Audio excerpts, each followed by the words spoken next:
Bienvenidos al canal del director. Los que seguís este espacio o habéis leído mis entrevistas sabéis que no soy nada fan de Florentino Pérez. Y sin embargo, esto nunca ha evitado que reconozca los méritos del presidente del Real Madrid. Por supuesto, están esas 7 Champions y deportivamente no hay ninguna duda de los triunfos en los mandatos en los que él ha estado al frente del club. También hay que reconocerle que ha profesionalizado como una gran empresa global al Real Madrid. Hoy, quizá el club más reconocido y de mayor prestigio del mundo. Y sin embargo, todo llega a un fin. Y el de Florentino tendría que haberse producido hace ya tiempo. Hay 5 razones, y las vamos a comentar, por las que yo creo que Florentino Pérez no debería seguir siendo el presidente del Real Madrid. Además, pienso que de la misma manera que están ahí sus triunfos, los fracasos de los últimos años, y no hablo solo de lo deportivo, también en el aspecto empresarial, demuestran que está en decadencia, que ya no tiene contacto con la realidad, que desvaría, como vimos en esa famosa rueda de prensa, donde vimos lo peor que tiene que ofrecer Florentino Pérez. Sin embargo, vamos también a calibrar un poco los pros y los contras de ese presidente del Real Madrid, que en realidad es mucho más. Yo alguna vez he dicho que es la persona más poderosa del país. Y lo es, hacedme caso. Los presidentes van y vienen, otros empresarios suben y bajan. Florentino Pérez es prácticamente eterno, pero incluso a él le ha llegado la hora de decir adiós. Por supuesto, no lo va a hacer. Pero aquí esas 5 razones que, por cierto, algunos de vosotros habéis comentado en redes sociales y vamos también a entrar en el debate a través de preguntas y comentarios que habéis hecho. De esas 5 razones, yo creo que para mí hay una elemental. Y es que Florentino Pérez no sabe perder. Y no solo es que no sepa perder, es que cuando pierde o cree que va a perder, hace trampas. Es decir, cambia las reglas de juego para que le beneficien. No creo que un club que se quiere decir señorial y que tiene el prestigio del Real Madrid tenga que tener al frente a alguien que sistemáticamente abusa de su poder para hacer que el terreno de juego o el árbitro esté a su favor. Esto, por supuesto, no es nada nuevo y no es Florentino el único presidente de un equipo de fútbol que actúa así. Laporta es lo mismo, hay otros muchos ejemplos. Pero aquí estamos hablando en concreto del caso del Real Madrid porque estamos en este periodo electoral. Mal perdedor, digo, ¿no? Para que os hagáis una idea, en el año 2012, Florentino Pérez cambió los estatutos del club para hacer prácticamente imposible que nadie pueda competir con él en unas elecciones. Esa reforma incluyó, por ejemplo, un reforzamiento de esos avales que hemos estado viendo en los últimos días, ¿no? Casi se necesita poder avalar 200 millones de euros para presentarte a las elecciones del Real Madrid. ¿Quiere eso decir que es el dinero el que mide si una persona es lo suficientemente capaz para dirigir el club? Si hiciéramos eso con la política, ¿qué pasaría? Si le pidiéramos a todos los políticos que al menos tuvieran la posibilidad de avalar 200 millones para presentarse a unas elecciones, esto no es nada democrático. Pero es que en esa reforma del estatuto, también del estatuto del Real Madrid, también se amplió otro requerimiento. Los socios que se quisieran presentar ya no tenían que haber sido socios 10 años, sino 20 años. Esa combinación junta, ser al menos socio durante 20 años y poder avalar con tu patrimonio personal cerca de 200 millones, hacen prácticamente inviable que nadie pueda competir con el presidente del Real Madrid. Es decir, hay un pequeñísimo club de candidatos y da la casualidad de que entre esos pocos, la mayoría son, por supuesto, amigos o socios de Florentino Pérez. Claro, uno dice, bueno, los estatutos se aprobaron, es una manera democrática de gestionar un club. En mi opinión es una manera absolutamente autoritaria de dirigir un club que debería ser de sus socios y donde cualquiera debería poder presentarse como ocurre en todas las elecciones que hay en todos los clubes y, por supuesto, partidos políticos, instituciones o allá donde se vote, incluso en una comunidad de vecinos. Claro, con esas reglas que Florentino Pérez había impuesto, la esperanza que él tenía es que nunca jamás nadie pudiera competir con él. Y aquí es donde aparece, de repente, Enrique Riquelme. Y una persona que tiene un patrimonio personal cercano a los 500 millones de euros, según una información en El Mundo y en otros diarios, y que si le sumas la propiedad que tiene en empresas, pues estamos hablando de más de 1.000 millones. ¿Y qué hace? Pedir avales a los principales bancos españoles, que por supuesto son parte del establishment y que en un último momento deciden que no van a avalar a Enrique Riquelme. Por supuesto, uno podrá sospechar, no ha habido pruebas, de que Florentino Pérez tiene algo que ver en todo esto. Yo no lo sé, no tengo las pruebas, pero no me diréis que no es extraño que una persona con esa capacidad económica no pueda conseguir un solo banco en España que le avale para presentarse a las elecciones. Bueno, finalmente Riquelme lo ha conseguido por otros medios, pero lo que nos queda en el fondo es el mal perder del que os hablaba de Florentino Pérez. Es una persona que tiene todo el poder, todo el dinero, tiene los títulos, tiene la historia de haber hecho una buena gestión. ¿Por qué no dejar y permitir que abiertamente la gente se presente y compita contra él? No deja ni el más mínimo resquicio o posibilidad a perder su posición de poder. Que recordemos, sí, viene de su entramado empresarial y de su éxito económico, personal y corporativo. Pero mucho de ese poder que ha regentado en las últimas décadas viene precisamente de ser presidente del Real Madrid. Y por eso no tiene ninguna intención de soltarlo. Como decíamos, Riquelme al final consigue los avales. Y al final tenemos unas elecciones. Yo desconozco si Riquelme es bueno, malo o regular. No tengo ni idea.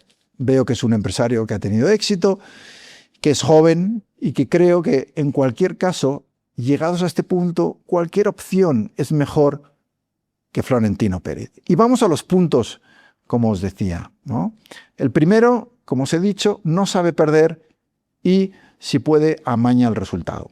Pero el segundo es, para mí, quizá más preocupante. Y es esa intención de Florentino Pérez de vender parte del Real Madrid. Por supuesto, en los últimos días, después de que muchísimos socios se hayan alarmado ante esa posibilidad, hoy es un club de sus socios, tiene la particularidad, el Real Madrid, de que no le puede pasar lo que le ha pasado a tantos clubs de la liga inglesa o la francesa o en otros sitios donde te viene un jeque árabe, te compra y convierte un club histórico en una especie de chiringuito para lavar su imagen.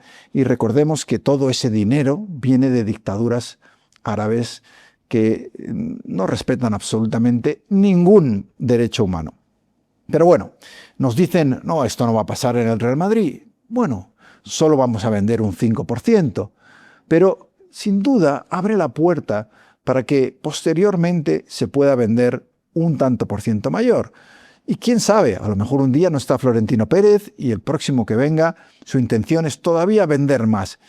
Cuando una de las cosas bonitas que tienen algunos clubes históricos aquí en España es que han conseguido preservar su identidad fuera del dinero, fuera del capital, fuera de, como decía, la posibilidad de que un dueño más o menos decente, normalmente poco decente, porque al fútbol se acerca gente de una calaña especialmente negativa, y sin embargo, como decía, bueno, estamos ante la posibilidad de abrir esa puerta y quién sabe lo que puede pasar en el futuro. A mí me parece que este es un terrible plan para el Real Madrid y creo que los socios deberían pararlo como sea, ¿no? Aquí algunos de vosotros coincidís conmigo, ¿no?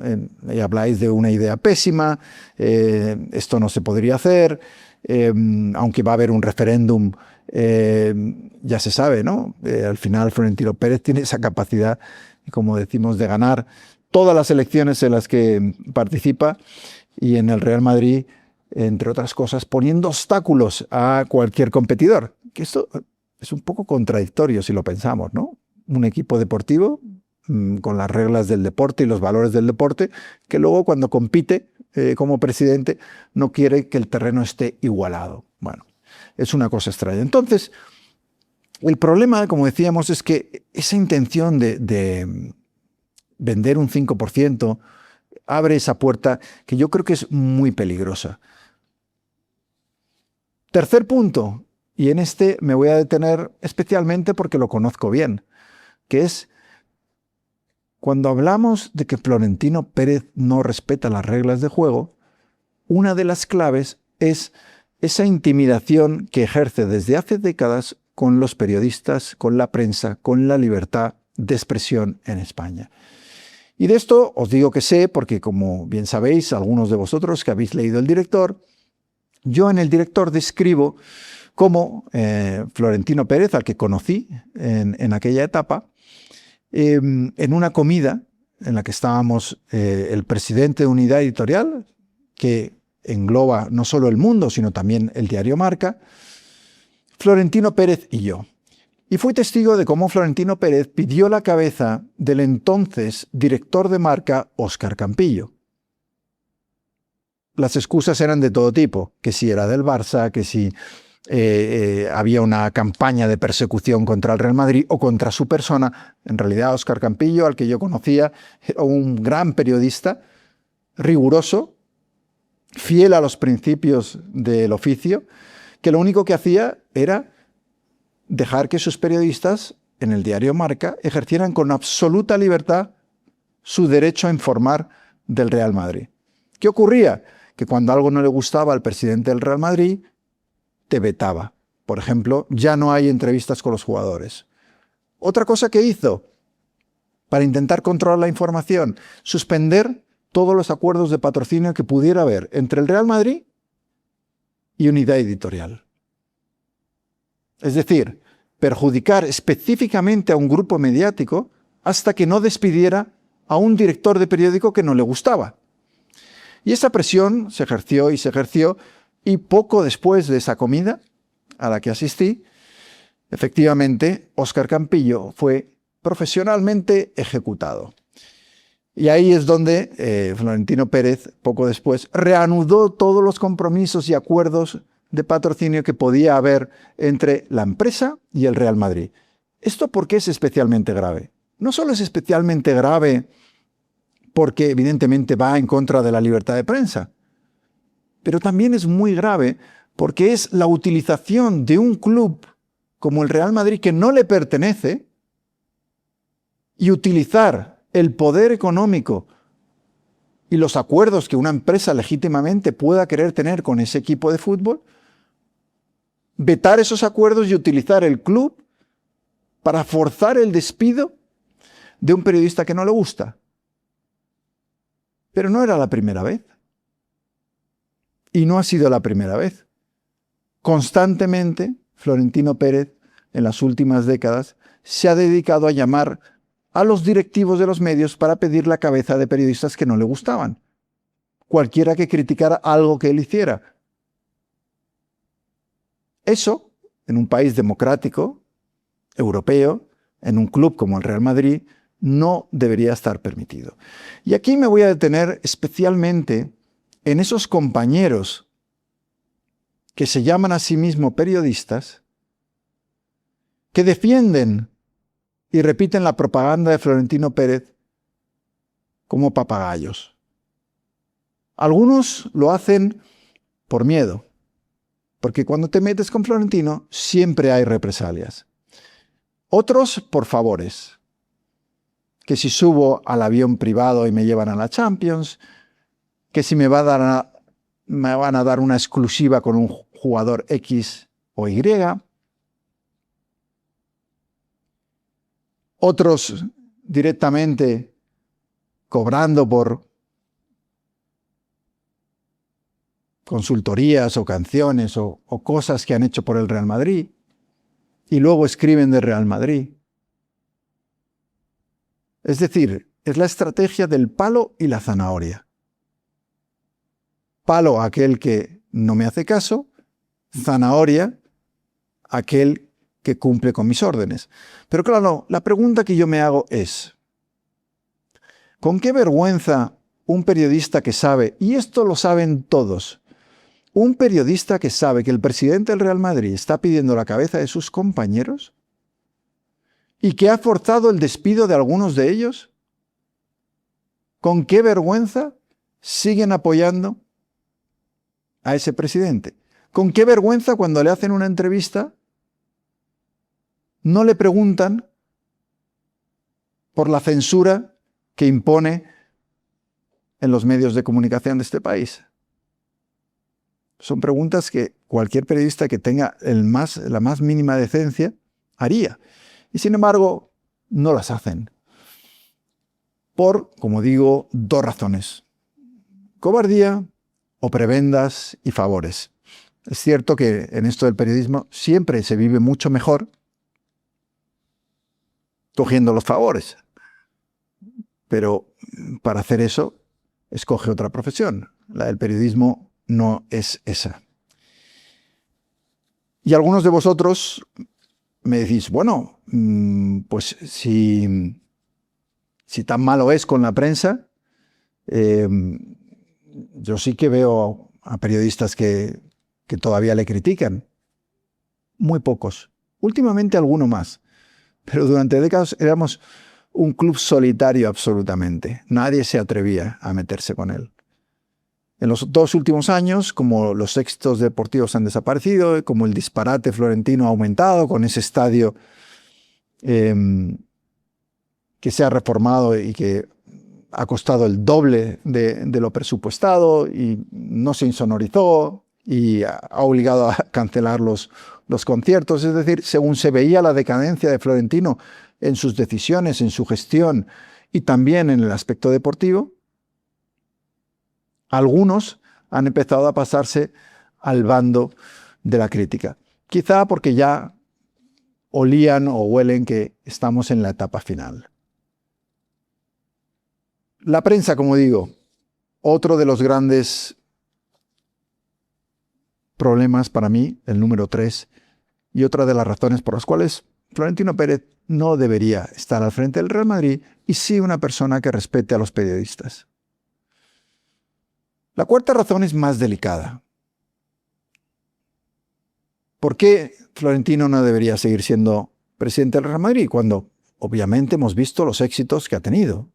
Vuelvo a recordar las 7 Champions, el haber profesionalizado el club. Pero la realidad es que Florentino Pérez hoy está en clara decadencia. Lo hemos visto en cada intervención, cada entrevista que ha dado a los medios. Suelta disparates, incoherencias. A mí me recuerda un poco a Joe Biden, ¿no? Antes de aquellas elecciones en las que tuvo que retirarse, porque todo el mundo le decía, sí, eres el presidente, pero no estás en condiciones de seguir siendo presidente.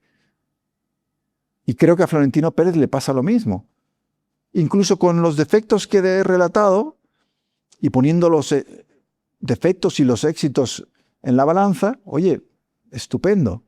Gracias por el servicio prestado, deja pasar a alguien más joven, renueva y dedícate a otra cosa. Pero no. ¿Cuál es su frase quizá, yo diría que no la más destacada, pero de la famosa rueda de prensa en la que convocó las elecciones? Ese momento en el que dice, me tendrán que echar a tiros. Ese me tendrán que echar a tiros es una frase tan de su generación, es una generación a caballo entre la dictadura y la democracia, que venían del franquismo, que luego vivieron la transición y que nunca terminaron de tener una cultura democrática completa. Se quedaron en medios, ¿no? Y tienen por eso esos tics autoritarios y tienen esa manía de permanecer hasta el día final. jamás dan el relevo a una generación posterior, jamás renuevan nada.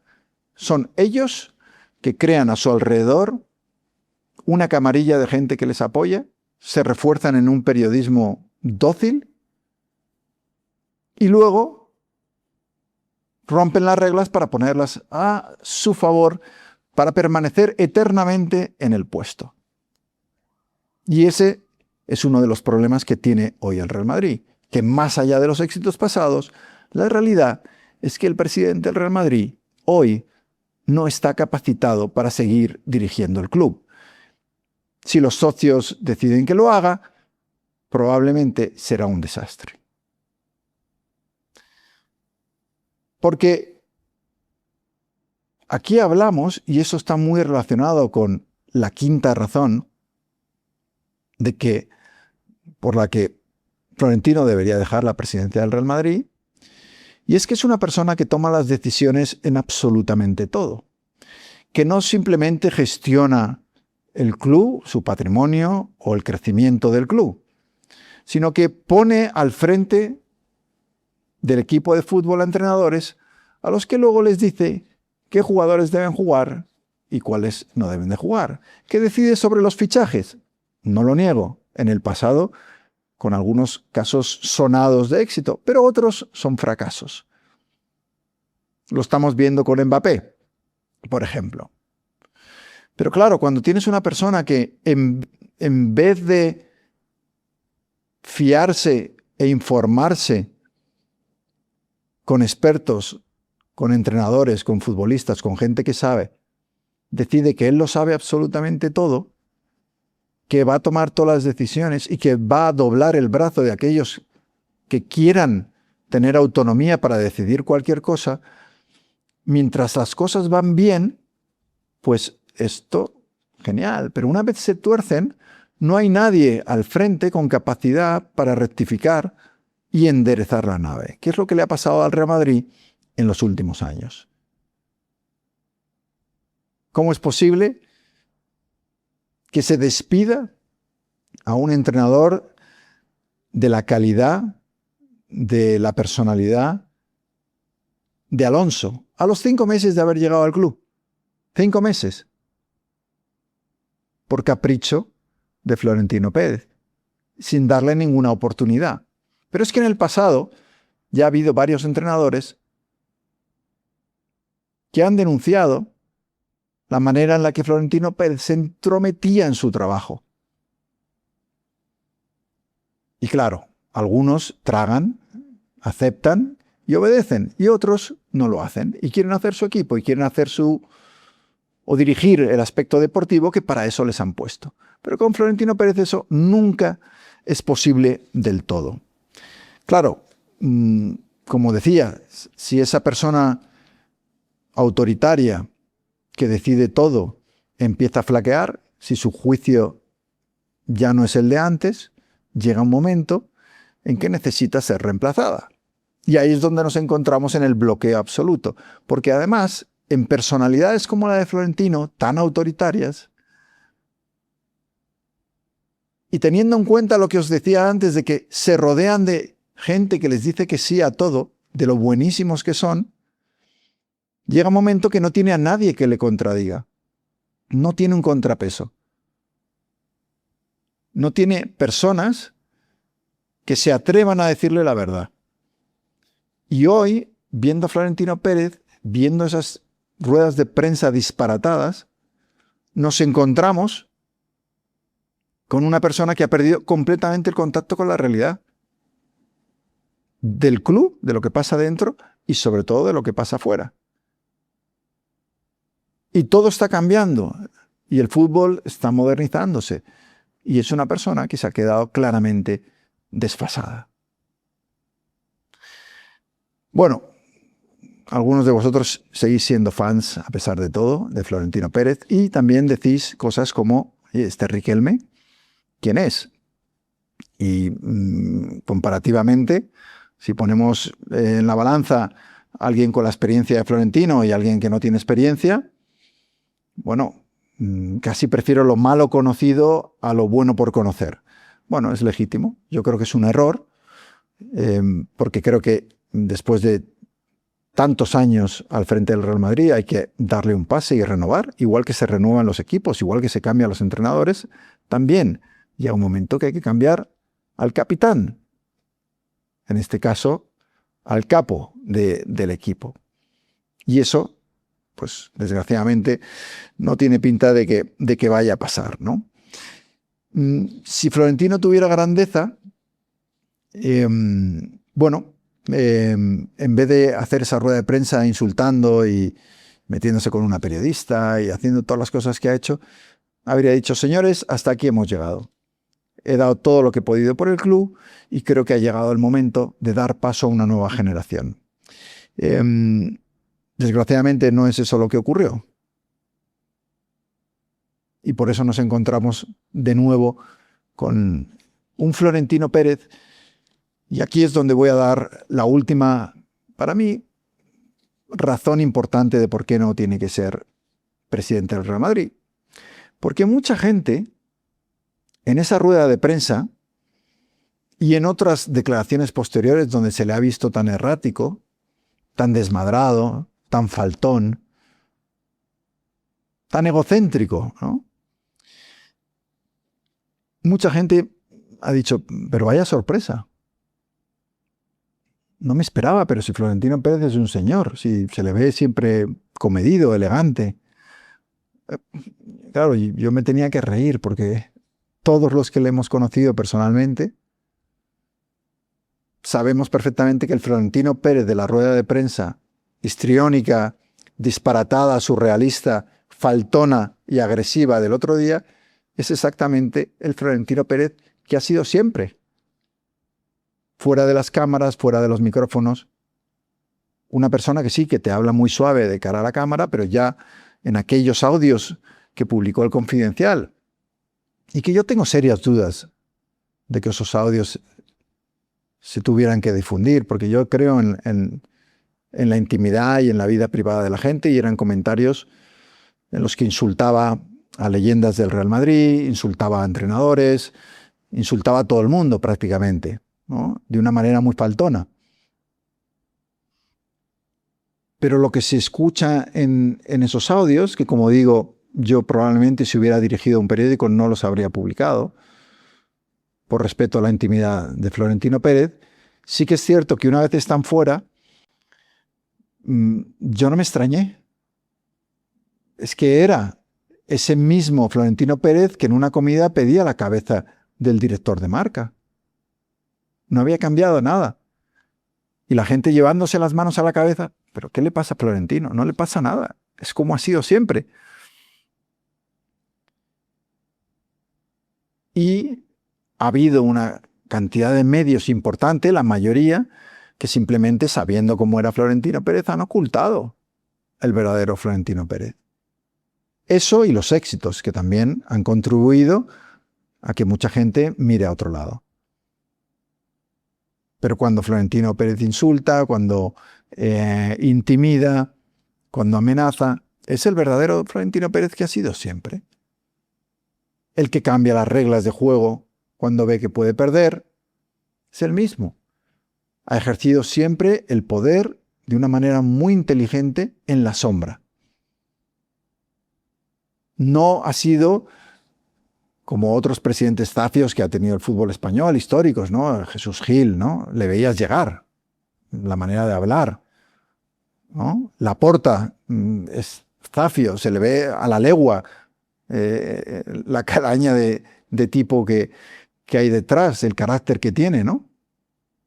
Y Florentino, sin embargo, ha sabido mantenerse en un segundo plano, discretamente, bueno, atribuirse los triunfos, desviar la atención hacia los entrenadores cuando había fracasos,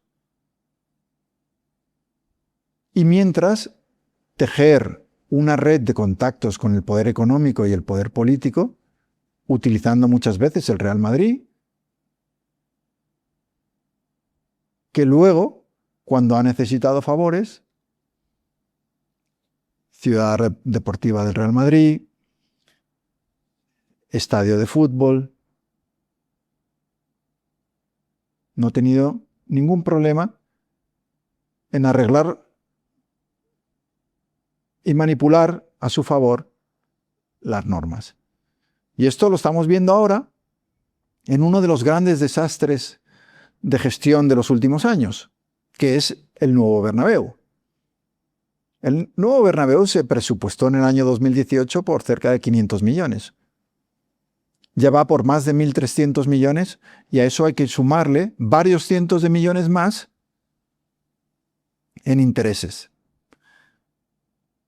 Resultado, un equipo de fútbol que, como el propio Florentino dice, tiene ingresos récords, está en una situación económica muy difícil. Y de ahí la propuesta de intentar vender una parte del club. Dice Florentino, no, es para que sepamos el valor real que tiene el Real Madrid. No hace falta, la revista Forbes lo da, el valor de los clubes. No hace falta vender una parte para saber el precio, más o menos. Además, ¿para qué quieres saber el precio si no lo vas a vender? La realidad es que la situación económica del Real Madrid, a pesar de los éxitos de todos esos años, no es buena. Y lo más curioso, prueba irrefutable de la decadencia de Florentino Pérez, estamos hablando de un constructor, de una persona que ha hecho su fortuna en la construcción. ¿Cómo es posible que una persona dedicada, especializada en la construcción, de formación ingeniero, construya un estadio con la previsión de hacer conciertos de música para generar otros ingresos y lo haga sin tener en cuenta que eso, estando en el centro de Madrid, rodeado de viviendas y de pisos, que eso necesitaba ser insonorizado? No se le ocurrió. Pero he aquí el método florentino. Una vez los vecinos empiezan a quejar, empiezan a demandar, obligan a parar los conciertos. En una entrevista el otro día, Florentino Pérez decía, no hay ningún problema. El Ayuntamiento y la Comunidad de Madrid van a hacer normas especiales para que podamos volver a hacer conciertos. Claramente el método florentino. Pierdo, me sale algo mal, utilizo el poder, la influencia, para que cambien las reglas en mi favor. Y ya se está redactando y se está estudiando la manera de hacer unas normas específicas que se adapten y corrijan los errores de Florentino con el Estadio Santiago Bernabéu. Una vez más, yo preferiría para un equipo que yo creo que, sin ser yo una persona muy futbolera, me gusta el fútbol, me gusta el deporte, pero no soy un forofo, le tengo simpatía al Real Madrid, pero es cierto que a pesar de eso, a uno le gustaría que un club que representa tanto y simboliza tanto España en el mundo esté en manos de una persona que como mínimo juegue con las reglas de todos los demás. Cuando yo cubría conflictos y estaba de corresponsal, muchas veces en países lejanos de Oriente, una de las cosas más curiosas que me ocurría siempre es que la gente no sabía dónde estaba España. Y sin embargo, una manera de conectar con cualquier persona era el Real Madrid. También el Barcelona, que tenía mucha influencia.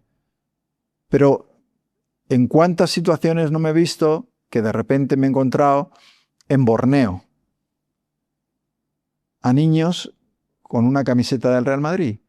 O, me recuerdo, en Papúa, tratando de pasar un control para llegar a unas minas de oro que estaban siendo explotadas. Y recuerdo que había un control y no se podía pasar y había 2 soldados. Y yo llevaba en la cartera una fotografía de Raúl González, que había venido a Hong Kong donde tenía la corresponsalía. Y con esa fotografía yo la sacaba, decía que Raúl González era amigo mío, y se me abrían las puertas de cualquier control de seguridad. Y si además llevaba una camiseta del Real Madrid, que alguna vez llevé alguna, en caso de que se pusieran mal las cosas, en una situación difícil, el sacar una camiseta del Real Madrid y poder regalársela a alguien, imagínate, a un general, a un comandante, a alguien que te puede salvar de una situación difícil, no había mejor pasaporte para la seguridad y para estar bien que tener una camiseta del Real Madrid contigo en la mochila. Ese era el poder inmenso que tenía el Real Madrid. ¿Cuántas veces no he ido a países y cuando estaba en inmigración y ponía mi pasaporte y veían que era un pasaporte español, lo primero que me decían siempre era ¿Real Madrid o Barcelona? Es lo que te preguntaban. Luego no podían poner España en el mapa, la mayoría de ellos, pero te conocían y simpatizaban contigo a través del fútbol. Ya digo que yo no soy súper futbolero, con el tiempo menos, porque creo que es un deporte que se ha corrompido. Y de hecho vamos a hacer un vídeo de cara al Mundial contando cómo de corrompido está el mundo del fútbol. Pero a pesar de eso, es quizá lo más universal que hay en el mundo. En un mundo que está completamente fracturado, con conflictos, con divisiones, etc., una de las cosas que unen más de una manera global, universal, total, es el fútbol. Y lo vamos a ver en el Mundial de Fútbol que está a punto de celebrarse. La pena es que ese mundo del fútbol, quizá porque genera grandes beneficios, quizá porque genera mucha influencia, quizá porque ser presidente de un equipo de fútbol como el Real Madrid trae otros beneficios personales y de todo tipo, eso hace que atraiga muchas veces a personas que no son lo mejor, ni representan ninguno de los valores del deporte o del fútbol. Y para mí, ese es Florentino Pérez. En la balanza, siempre lo diré, éxitos deportivos indudables, éxitos empresariales indudables, y sin embargo, una persona que no merece estar al frente del Real Madrid. Menos aún en el ocaso de Florentino Pérez, cuando claramente ha perdido el sentido común y el juicio para dirigir un club tan importante. Bueno, dejad vuestros comentarios. Yo sé que habrá muchos madridistas aquí que estarán a favor de lo que digo, otros que estarán en contra. Una de las cosas buenas que os digo siempre es que tenemos la fortuna de que en nuestro canal los comentarios, casi todos, con alguna excepción, están bien argumentados, son educados, civilizados, la gente opina, dice, pues David, no estoy de acuerdo, pues sí estoy de acuerdo, lo que sea, lo podéis dejar en los comentarios y, como os digo siempre, no puedo contestarlos a todos, pero sí, por supuesto que os leo y me interesa mucho vuestra opinión. Y no os olvidéis tampoco de suscribiros al canal, que siempre es importante para apoyar lo que hacemos. Y si ya queréis aportar un poco más, está la opción de haceros miembros y tener acceso a un contenido exclusivo solo para vosotros. Hasta aquí nuestro vídeo de Florentino Pérez. Muy pronto, mucho más. Gracias.